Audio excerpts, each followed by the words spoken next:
Deliberate practice, the secret to mastering anything.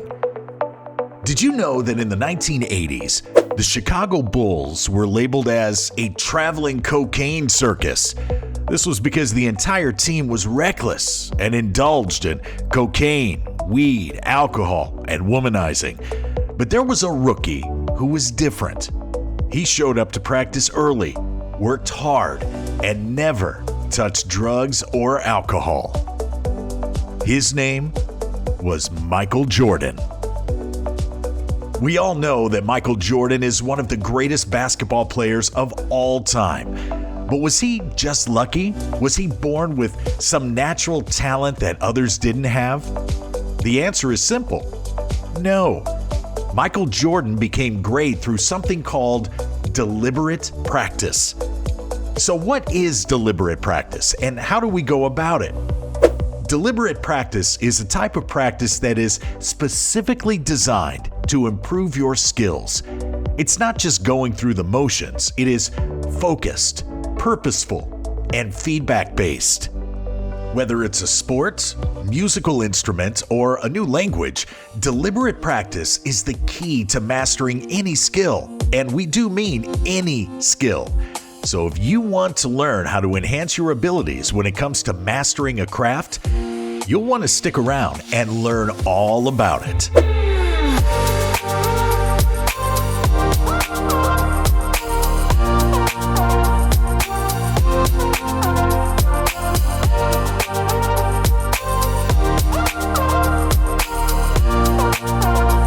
Welcome to Lifestyle Billionaire Club, where future millionaires and the new rich come to level up their money game. We only cater to those who really want wealth and success out of life. So if you're watching this video for entertainment alone, we suggest you click off now. Get back to watching your cartoons or whatever it is you do. This community is serious when it comes to wealth creation. So if you're here to get inspired, learn something new, and change your life to become a high achiever, welcome. You're home. Make sure you like the video and hit the subscribe button. Also, don't forget to press the bell icon to join the clan. Share with your friends and family as well. Getting rich is better together. Now, let's learn about deliberate action, shall we?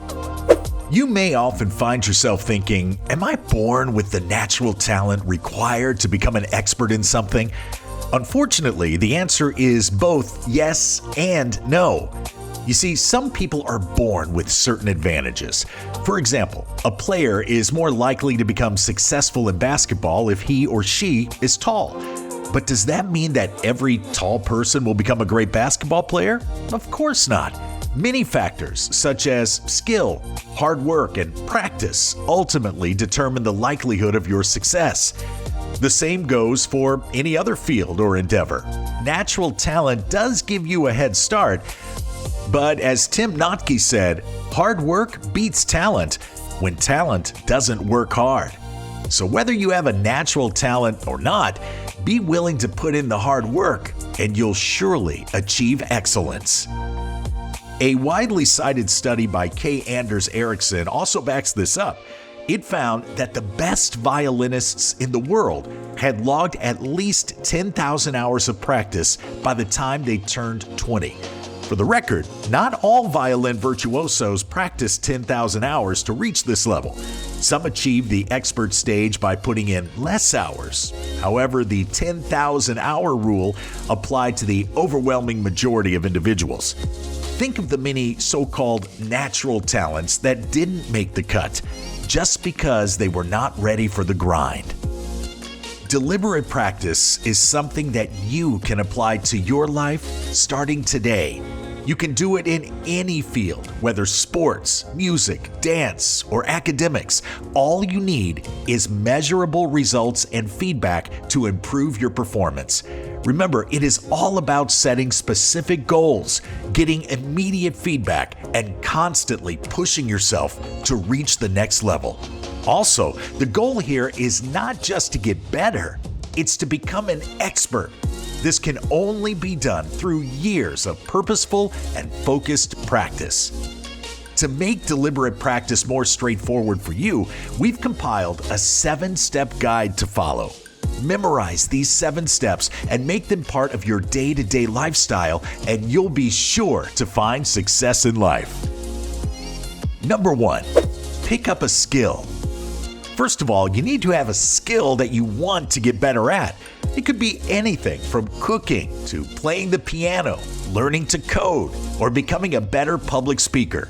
Whatever it is, make sure that it's something you're passionate about and are willing to invest the needed time and effort into.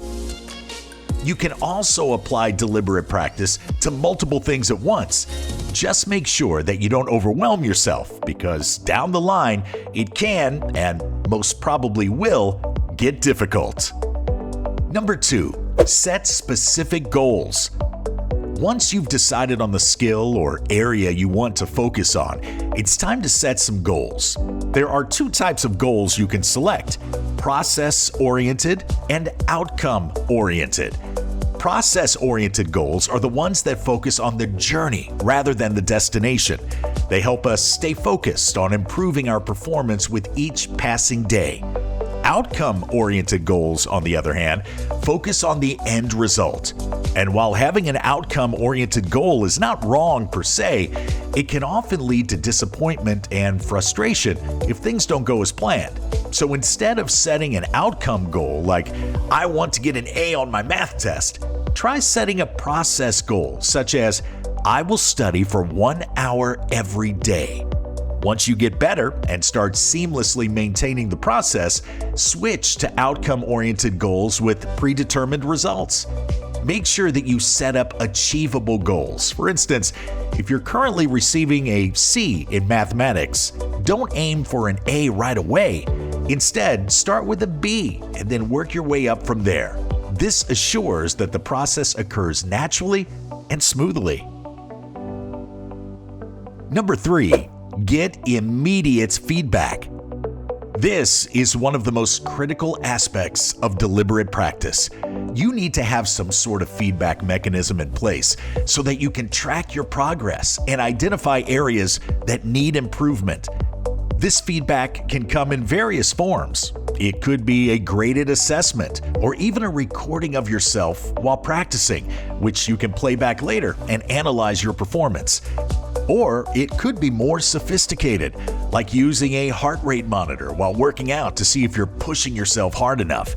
The key here is to get started with something, anything that will give you an indication of how well or how poorly you're doing.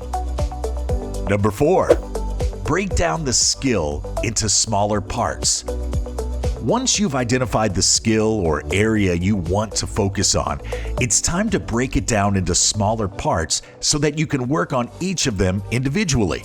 For instance, if cooking is your cup of tea, don't try to learn everything at once. Start with learning how to make a few essential dishes before moving on to more complicated recipes. By breaking down the skill into smaller chunks, you can focus on each part individually and perfect it before your next step. This will not only make the learning process more accessible, but will also help you retain the information better. Number 5, practice with intention. Deliberate practice is all about being purposeful with your actions and putting 100% of your effort into them. It's about being in the moment and staying focused on what you're doing, whether it's practicing your swings in golf or working on a new side project. You should be fully aware of what you're trying to achieve with each repetition and strive to get better with every attempt. If you're working on improving your backhand in tennis, don't just mindlessly hit the ball against the wall. Instead, focus on hitting it at a specific spot and put all of your energy into making that shot as perfect as possible. Number 6, be willing to walk away. One of the biggest mistakes people make while trying to improve their skills is that they try to do too much at once and end up burning themselves out eventually. If this sounds like something you've been guilty of in the past, then it's time to change your ways. Remember, deliberate practice is all about quality over quantity. So instead of trying so hard to fit everything into one session, be willing to walk away after achieving a set of desired objectives. It will save you from burning out. However, when things get tough or you feel like you're no longer able to give 100%, also be willing to walk away from the activity for some time. This doesn't mean that you should quit altogether. Instead, take a break. Draw your key takeaways. Come back refreshed later on and pick up where you left off with renewed strategy, vigor, and determination. Number 7, persevere. Last but not least, always remember that there will be times when things get tough and you'll feel like giving up, but it's important to persevere and push through those difficult times, because that is when growth and progress happen. When you're feeling lost or frustrated, reach out to your mentors or peers for guidance and support. And most importantly, don't forget why you started down this path in the first place. Keep your end goal in mind and use it as motivation to keep going even when the going gets tough. So, deliberate practice is all about, number 1, picking up a skill. Number 2, setting specific goals.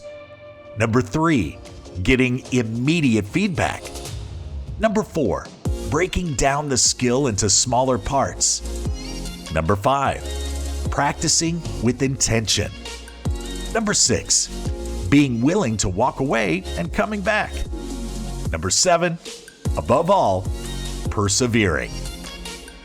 Follow these 7 steps religiously, and we guarantee that you'll see a marked improvement in your performance sooner than you expect. If you like this video, make sure to give it a thumbs up and share your thoughts in the comments section below. For more informative videos like this, subscribe to our channel and press the bell icon to receive all updates. See you in the next video, and until then, stay magnificent and keep growing. Godspeed.